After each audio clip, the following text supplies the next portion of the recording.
The man wanted to kill his boss. When he saw the glass-covered floor on the second level, an idea suddenly struck him. If he could shatter the glass, his boss would fall through. So he began working overtime every night, testing how much force was needed to break the glass. But because he was so focused, he didn't notice his boss standing right behind him. The boss walked over and asked what he was doing. Mike hastily made up a lie, claiming he was designing a small game, and introduced the gameplay to his boss. After hearing it, the boss found the idea very interesting and actually asked Mike to develop the game overnight. The next day, after the boss personally tried it out, he decided to make this game the annual development project. Mike, who was originally facing unemployment, unexpectedly gained his boss's trust through this accidental opportunity. To reward him for his performance, the boss even took him to a mysterious club. However, before entering the club, the boss required Mike to take off his clothes first, as there was a strict dress code here. To ensure Mike's attire met the requirements, the boss specially prepared a suit for him. When the two entered the club, Mike found it was full of handsome men and beautiful women. The boss told him that he could chat freely with the beauties here and enjoy himself to the fullest. With that said,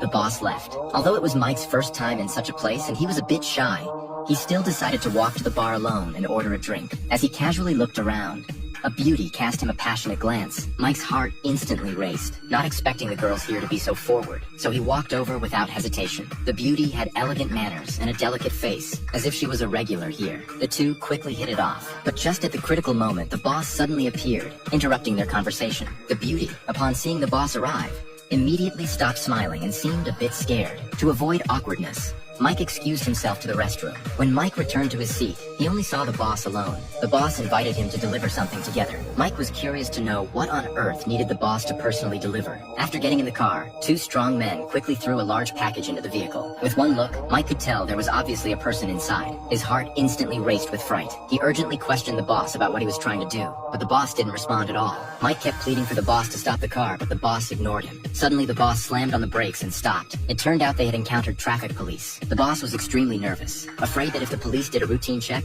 the things in the car would be exposed. But fortunately, the police did not inspect them. The car continued on and finally arrived at a gas station. While the boss went to pay, Mike quickly untied the bindings and let the person out of the bag. However, when the bag was opened, Mike was shocked to find that the person inside was actually the beauty he had been drinking with earlier. She quickly tore the tape off her mouth. Where are we? Where are we? Before Mike could respond, the woman jumped out of the car. Frank Flores. If you want to know what he's made of, I'm Frank Flores. After saying a person's name, the beauty turned and ran towards the other side of the street. And at this moment, the boss had already returned to the car.